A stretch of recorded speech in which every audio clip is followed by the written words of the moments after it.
Olá, meus irmãos e amigos, estamos nessa caminhada no livro dos Salmos. Hoje é o Salmo 136 e esse salmo é muito interessante porque ele, semelhante ao salmo anterior, tem algumas repetições. Claro que essa repetição do primeiro ao último versículo indica que esse cântico era um canto congregacional onde os participantes do culto respondiam a cada música ou a cada fala, a cada canto de alguém que estava conduzindo o louvor e a adoração ao Senhor. São 26 versículos, o Salmo 136, e nesses versículos, segundo alguns estudiosos, alguns comentaristas bíblicos, dividem o livro em algumas partes. E eu tenho aqui uma sugestão de divisão do autor de Derek Kidner. O Derek Kidner, que escreveu um comentário sobre os Salmos, apresenta de forma muito sugestiva essa divisão do Salmo 136 que eu vou compartilhar com vocês. É interessante observar como o salmista aqui, o escritor do Salmo, o que compôs o Salmo, faz algumas declarações a respeito de Deus, comparando o Senhor, Criador dos céus e da terra, com os ídolos adorados pelas nações outras, e também declarando alguns feitos do Senhor que reforçam, pela credulidade dos servos do Senhor, esta fé realmente em Deus, pela sua grandeza, pela sua magnitude, pelo seu poder, pela sua soberania como o Senhor dos céus. Então vamos caminhar pelo Salmo 136, que você vai observar, diante de cada declaração vem uma repetição que é também uma ratificação da fé no Senhor. Diz aqui o Salmo 136, a partir do verso 1: Deem graças ao Senhor, porque Ele é bom, porque seu amor dura para sempre. Então, cada frase, a primeira é uma afirmação a respeito de Deus, e a parte seguinte é esse refrão repetido pela congregação no culto e louvor ao Senhor. Mas a primeira parte diz assim: Dei graças ao Senhor, porque Ele é bom. Deus deve ser o alvo da nossa gratidão. Deus deve ser reconhecido como aquele que é digno de receber todo louvor e toda adoração. E aqui diz: agradeçam a Deus, porque Ele é bom. Somente quem crê em Deus é que pode ver a bondade dele. E somente aquele que vê a bondade de Deus pode ser grato. Quem não crê em Deus não vê os atos de Deus, não reconhece os atos de Deus, e não os reconhecendo, jamais vai agradecer. Por isso é que precisamos estar atento ao amor de Deus, ao cuidado de Deus sobre a sua forma de agir. Dei graças ao Senhor, porque Ele é bom, porque o seu amor dura para sempre. O verso seguinte, ou melhor, do verso 1 ao versículo 3, então, essa primeira parte, essa primeira divisão, faz uma afirmação a respeito de Deus como aquele que está acima de todos os ídolos adorados por todas as nações. Os ídolos adorados pelas nações eram chamados de deuses, entre aspas, e o salmista apresenta o Senhor como aquele que está acima de todos os que eram adorados como ídolos, como, entre aspas, divindades. O Senhor é aquele que deve ser adorado. O verso 2: Dei graças ao Senhor, ou deem graças ao Deus dos deuses, porque o seu amor dura para sempre. Quando a Bíblia fala Deus dos deuses, está fazendo aqui algumas afirmações importantes. A primeira, que é uma comparação óbvia, mas ao mesmo tempo está falando que Deus jamais pode ser nivelado, jamais pode ser colocado no mesmo pé de igualdade em relação aos ídolos adorados, porque ele está muito acima, e nenhum ídolo deste mundo pode ser colocado em pé de igualdade para com o Senhor. Deus não pode ser rebaixado aos ídolos adorados pelas nações, e nem os ídolos das nações podem ser elevados à altura dos atributos do próprio Deus. Deus é único, ao Deus dos deuses, aquele está acima, porque o seu amor dura para sempre. E aí um detalhe, quando a Bíblia diz, porque o seu amor dura para sempre, em algumas traduções o texto diz, porque a sua misericórdia dura para sempre. E aí você pergunta, qual é a tradução melhor? Aquela que diz que seu amor dura para sempre, ou que afirma que a sua misericórdia dura para sempre? As duas traduções estão corretas. A questão toda é de interpretação. Para alguns, misericórdia é ter pena, é ter compaixão, mas a palavra hebraica para amor aqui, ou misericórdia, é hesed. E hesed quer dizer amor incondicional, amor apesar de, amor independente de. Deus é misericordioso, o seu amor, a sua misericórdia dura para sempre, como disse lá o profeta Jeremias, no capítulo 3 de Lamentações, porque as suas misericórdias não têm fim, novas se fazem cada manhã. E o versículo 3, ainda falando sobre essa comparação entre o Senhor e os falsos deuses, diz assim, dei graças ao Senhor dos senhores. Então, aqui diz que devemos dar graça a Deus porque o seu amor, porque Ele é bom, porque Ele é o Deus dos deuses, porque Ele é o Senhor dos senhores. As divindades, entre aspas, adoradas pelas nações, também eram chamadas, além de deuses, de senhores. Baal, por exemplo, era chamado de o Senhor dos senhores, equivocadamente. Sabe por quê? Só o Senhor é Deus. Então Deus, o Senhor, aquele que era adorado pelos hebreus e adorado hoje pelos cristãos, é aquele que está acima dos ídolos e daqueles que são adorados, feitos por obras humanas. O Senhor é grandiosíssimo. A segunda parte do Salmo, a primeira comparando o Senhor com os ídolos, a segunda parte do verso 4 ao versículo 9 faz uma afirmação daquele Senhor, do Senhor como aquele que é realmente o Criador, o Senhor, o Criador. E vamos então a ver alguns detalhes importantes. Verso 4: ao único que faz grandes maravilhas, ao único que faz grandes maravilhas. Deus faz coisas extraordinárias. Deus fez, faz e fará coisas que ninguém mais pode fazer. Ao único que faz coisas maravilhosas, que faz grandes maravilhas, que faz milagres. E continua, que com habilidade fez os céus.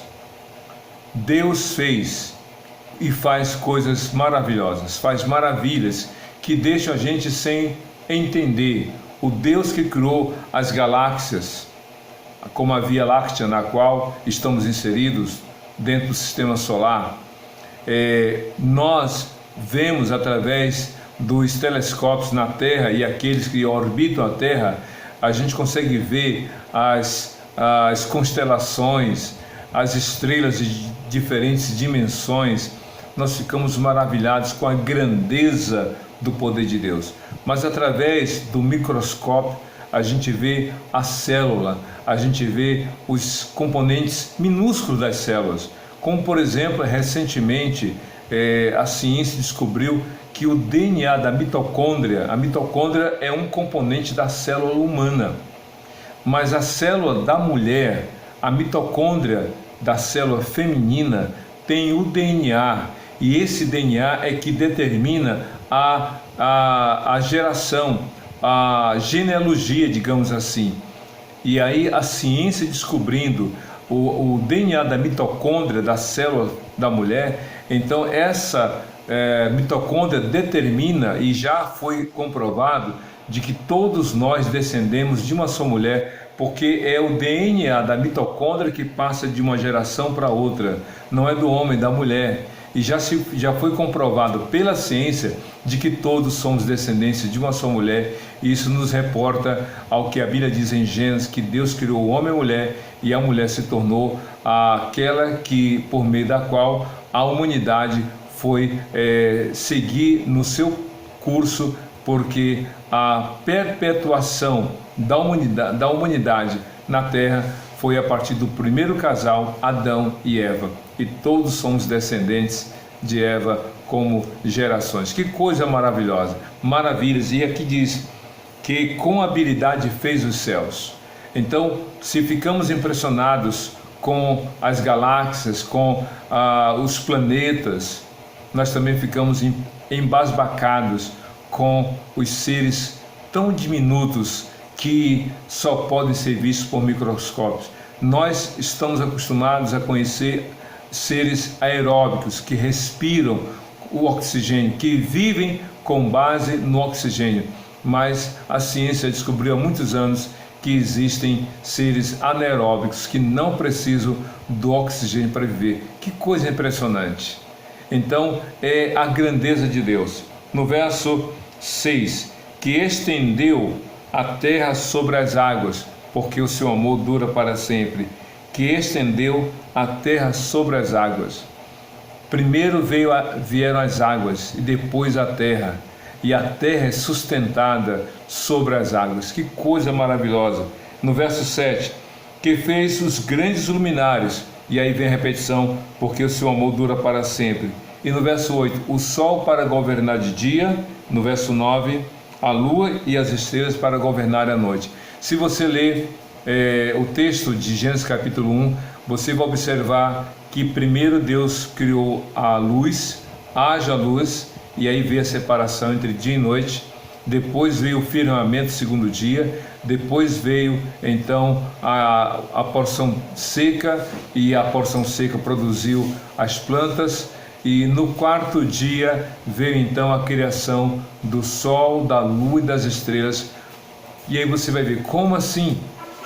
Porque para nós, para a ciência, primeiro veio o sol e depois a terra e a lua e as estrelas e demais planetas. Não, primeiro veio a terra, depois veio o sol, a luz. Sabe por quê? É Deus que cria, Ele sustenta tudo.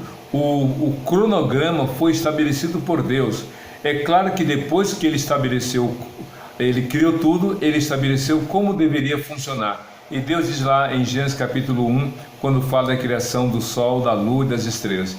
E então Deus criou o luminar maior para governar o dia, o luminar menor para governar a noite, e as estrelas para fazerem separação entre dias, semanas, meses e as estações do ano. Que coisa maravilhosa! No verso 10, aquele que matou os primogênitos do Egito. Então vamos fechar, do verso 4 ao versículo 9, o salmista então reconhece a grandeza de Deus como Deus Criador, que fez tudo, os céus, a terra, o mar, os peixes, os animais, criou as estrelas, o sol, a lua, criou tudo para o bem da humanidade. Ou seja, Deus é o Criador e sustentador de todas as coisas. Mas a partir do versículo 9 versículo 10 até o verso 16, nós encontramos a terceira parte do Salmo, que apresenta o Senhor como aquele que é o grande libertador, já entrando nos pormenores da história dos hebreus. Do verso 1 ao verso 3, é o Deus Senhor dos senhores, o Senhor sobre todos os deuses. Do verso 4 ao versículo 9, o Criador. Isso de forma geral, de forma para todos. Deus é o Senhor dos senhores, o Deus dos deuses, o Criador. Mas a partir do versículo 10 ao verso 16, o escritor já especifica a ação de Deus para com seu povo, falando desse Deus libertador. O que a Bíblia fala desse Deus libertador? Verso 10. Aquele que matou os primogênitos do Egito, o seu amor dura para sempre. Por que a Bíblia enfatiza, escute bem, por que a Bíblia enfatiza a morte dos primogênitos? Faraó era adorado como uma divindade. Faraó, na linguagem literal, quer dizer filho do Deus Ra. O Deus Ra era o Deus Sol, adorado como Deus maior. E como Faraó era chamado de filho do Deus Ra, filho do Deus Sol, então também ele era adorado, venerado como uma divindade. Logo, o seu filho estaria caminhando para essa mesma, por esse mesmo percurso, e um dia, chegando ao trono, também seria considerado uma divindade. E como Faraó, na época de Moisés, resistiu, não creu em Deus, achou que estava no controle da situação, então Deus estabeleceu que os hebreus celebrassem a Páscoa, sacrificassem um cordeiro e pegasse o sangue do cordeiro e colocasse sobre os umbrais da porta, para que quando o anjo da morte ou o destruidor passasse e visse ali o sangue do cordeiro nos umbrais da porta, ninguém dentro daquela casa iria morrer. Porém, onde não estivesse o sangue do cordeiro, haveria morte. Como Faraó e os demais egípcios não creram na mensagem do próprio Deus pregada por Moisés, eles não fizeram o que Deus mandou. Logo, então, houve a morte de todos os primogênitos dos egípcios, dos animais ao filho do Faraó, o primogênito herdeiro do trono. E isso prova da grandeza de Deus. Nenhum dos hebreus, nenhum dos primogênitos hebreus morreu, porque o dono da casa, obedecendo a palavra e crendo na promessa, matou o cordeiro, colocou seu sangue sobre os umbrais da porta, e assim cumpriu-se a promessa de Deus, libertando o seu povo do Egito. No verso 11 diz assim: e tirou Israel do meio deles, o seu amor dura para sempre. Deus tirou os hebreus do Egito com o seu poder, sua graça e misericórdia. No verso 12: com mão poderosa e braço forte, o seu amor dura para sempre. Aquele que dividiu o mar vermelho, o seu amor dura para sempre. Deus tirou o povo da escravidão, que durou quase 450 anos. Deus os tirou, atravessou o deserto, primeiramente abrindo o mar vermelho para que os hebreus passassem em terra seca, para chegar no deserto e por meio, atravessando o deserto, chegar à terra prometida. No verso 13: aquele que dividiu o mar, o seu amor dura para sempre, e fez Israel atravessá-lo, o seu amor dura para sempre, mas lançou o Faraó e o seu exército no mar vermelho. Deus é maravilhoso, Deus é poderoso, Deus faz realmente o impossível, Deus faz o improvável para provar o seu amor, as suas promessas e o seu cuidado para com todos aqueles que nele creem. E continua no verso 16: aquele que conduziu o seu povo pelo deserto, o seu amor dura para sempre. Feriu grandes reis, o seu amor dura para sempre. E matou reis poderosos, o seu amor dura para sempre.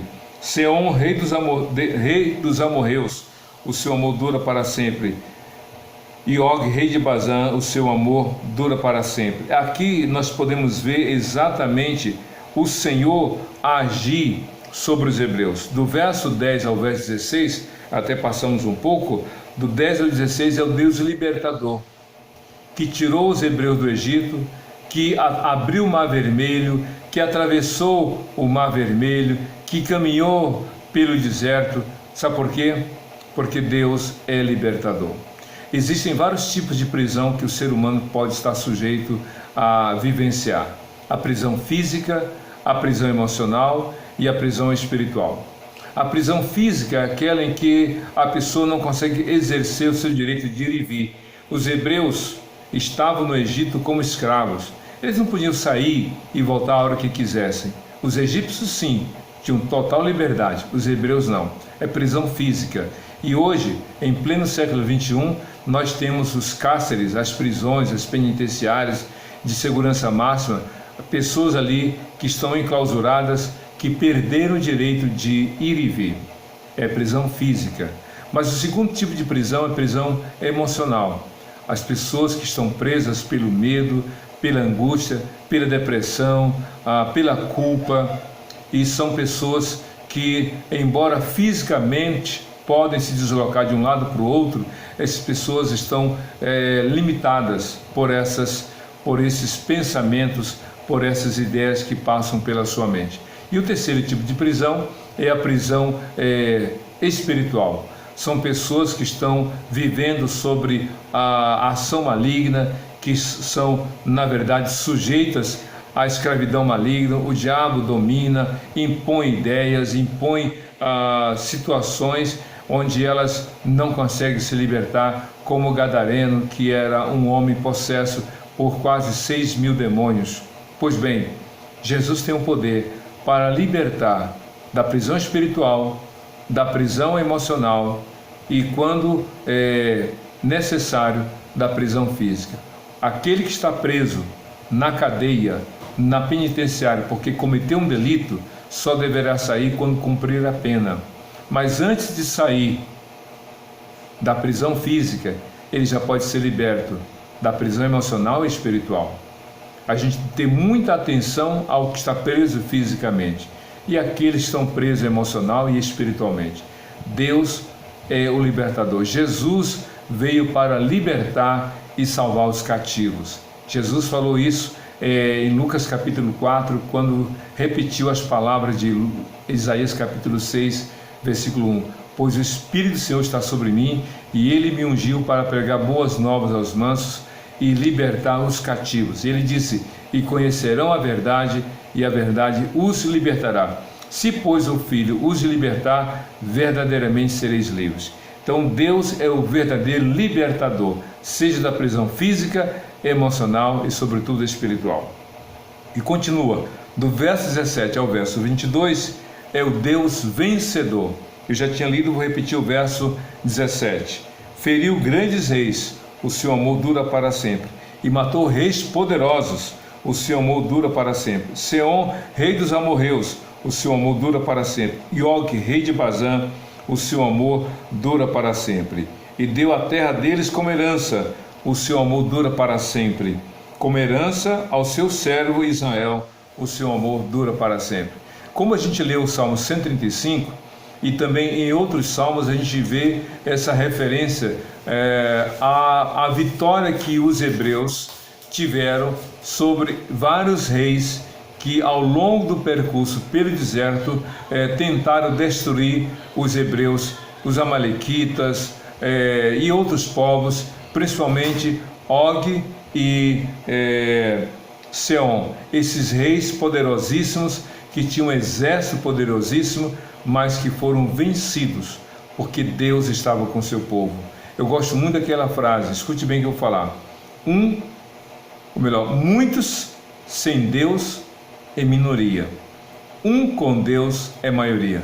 Uma das provas de que um com Deus é maioria está ali no livro de 2 Reis, quando o profeta Eliseu estava em sua casa em Samaria, seu servo Geazi também estava ali próximo a ele, era o seu discípulo, e quando o servo sai da casa para fazer alguma coisa, ele olha ao redor e vê uma grande quantidade de soldados sírios que foram ali para prender Eliseu e talvez até matá-lo. E quando ele vê aquela multidão de soldados prontos para prender Eliseu, esse servo entra na casa e diz apavorado: profeta Eliseu, há uma multidão, há um exército poderosíssimo e eles vieram para atacá-lo. E aí, sabe o que Eliseu diz? Mais são aqueles que estão conosco do que aqueles que estão com eles. Só que o discípulo de Eliseu só viu os soldados sírios, inimigos de Eliseu e de Israel. Ele não viu mais ninguém. Mas como? Só estou vendo os soldados. E aí então o profeta Eliseu diz: Senhor, abra os olhos do meu servo. E quando o servo sai novamente, ele vê o exército poderoso da Síria, mas na parte alta das montanhas ele vê anjos montados em cavalos, prontos para a batalha. E aí eles realmente mais são aqueles que estão conosco, que é o nosso Deus, do que aqueles que estão com eles, que são nossos inimigos. O próprio apóstolo João disse: maior é aquele que está em nós do que aquele que está no mundo. Jesus é o Senhor. Davi, quando enfrentou Golias, disse: você vem a mim com escudo, com lança, mas eu vou a ti em nome de Jesus, em nome do Senhor digo, o Senhor dos exércitos que você afrontou, ele me dará a vitória contra você. E de fato Davi ganhou. Então é o Deus vencedor. O verso 17 ao verso 22 apresenta realmente o Senhor como aquele que é o vencedor. E se aproximando do final, diz aqui, verso 23 ao verso 25: aquele que lembrou de nós, que fomos humilhados, é o Deus misericordioso, é o Deus que tem compaixão, é o Deus compassivo, é o Deus que cuida do seu povo, dando a provisão. Aquele que se lembrou de nós, quando fomos humilhados, o seu amor dura para sempre. E nos livrou dos nossos adversários, o seu amor dura para sempre. Que dá alimento a todos os seres vivos, o seu amor dura para sempre. Esse Deus, apresentado no início como o Deus dos deuses, esse Deus criador, esse Deus libertador, esse Deus vencedor, é também um Deus misericordioso, provedor. Deus não abandona aqueles que confiam nele. Deus tirou o povo do Egito, atravessou o deserto com ele, com o seu povo, dando vitória para chegar à terra prometida. E não deixou o povo à deriva, nem no deserto e nem sozinho na terra de Canaã. Deus esteve sempre com ele. Por isso que Jesus é chamado de Emanuel, Deus presente. Deus está com você se você permanecer com ele. Cristo disse: se as minhas palavras permanecerem em vocês e vocês permanecerem com as minhas palavras, pedirão o que quiserem e será feito. Que coisa maravilhosa, que bênção é poder confiar no Senhor. É por isso que o último versículo do Salmo 136, o verso 26 assim: deem graças ao Senhor dos céus, o seu amor dura para sempre. Na terra você e eu estamos, Deus está nos céus, um céu invisível aos olhos humanos, um céu inalcançável por esforços humanos, mas Deus está com aquele que confia nele por meio de Cristo Jesus. O Deus dos céus é o Deus que habita no coração, no seu coração, por meio de sua fé em Jesus. Quer ter tranquilidade e segurança? Confie em Jesus, porque só Jesus é o Senhor e Salvador de todo aquele que nele crê. Diga você para Deus, porque o teu amor dura para sempre. As coisas vão passar, a Covid vai passar, a quarentena vai passar, os problemas vão passar e o amor de Deus vai permanecer. Confie no Senhor, hoje e para todo sempre, em nome de Jesus, Senhor e Salvador de todo aquele que nele crê, hoje e para todo sempre. Amém e amém.